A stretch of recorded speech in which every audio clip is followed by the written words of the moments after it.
उत्तरकाशी की टनल में फंसे मजदूरों को बाहर निकालने की कोशिशें जारी हैं। अभी थोड़ी देर पहले टनल में फंसे मजदूरों तक खाना पहुंचाया गया है।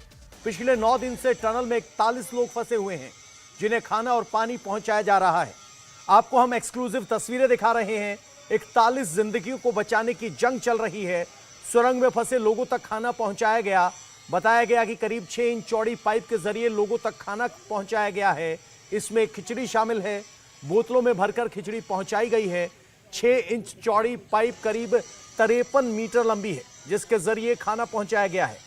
इतना ही नहीं, डीआईडीओ के रोबोट्स रेस्क्यू ऑपरेशन में मदद कर रहे हैं। हमारे सहयोगी मनीष प्रसाद हमारे साथ इस वक्त सीधे उत्तरकाशी से जुड़ रहे हैं। मनीष, 5 और 6 प्लान बताए जा रहे हैं, लेकिन जो आज खाना भेजा गया है, ये पहले जो ड्राई राशन मिला भेजा जा रहा था उससे कैसे अलग है?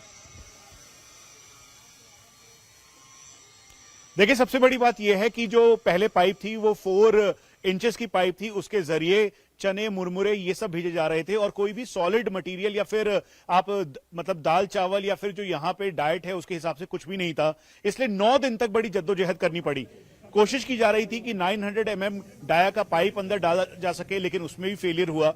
और फिर उसके बाद जो पाइप है वो डेबरी की वजह से उसमें काफी प्रेशर बिल्डअप होने लगा। इसीलिए पैरेलली लंबी जद्दोजहद की गई। यहां पर बीआरओ के द्वारा, साथ में जो नवयुगा कंपनी है उनके द्वारा, एक्सपर्ट्स के द्वारा, और पैरेलल एक पाइप डाली गई जो 6 इंच की थी और 53 मीटर की थी।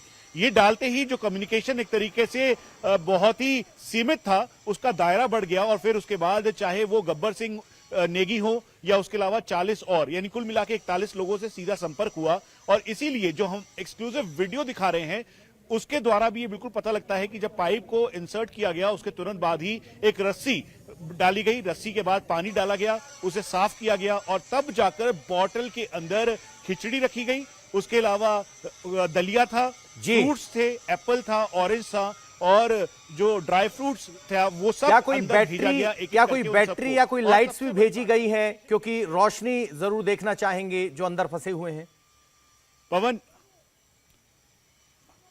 रोशनी अंदर पहले से है, ऑलरेडी लाइट्स हैं, क्योंकि जब भी टनल का काम होता है तो उसमें लाइट्स के प्रावधान पहले से होते हैं। लेकिन सबसे इंपॉर्टेंट ये था कि जो रेडियो सेट उनके पास था, उनकी बैटरीज खत्म हो गई थी और रेडियो सेट अंदर भेजा गया। जो हम पाइप दिखा रहे हैं, दरअसल पाइप पे जाने से पहले सबसे पहले एक और तस्वीर है जिसके अंदर रेडियो सेट, उसकी बैटरी, यानी रेडियो सेट भेज दिया गया है। अब 2 वे कम्युनिकेशन हो रहा है। अगर 5 अलग अलग प्लान्स पर काम हो रहा है तो अंदर से एक फीडबैक मिल सकता है। वो एक बड़ी सफलता अभी तक की मानी जा सकती है। मनीष, आपका बहुत बहुत शुक्रिया इस पूरी जानकारी के लिए।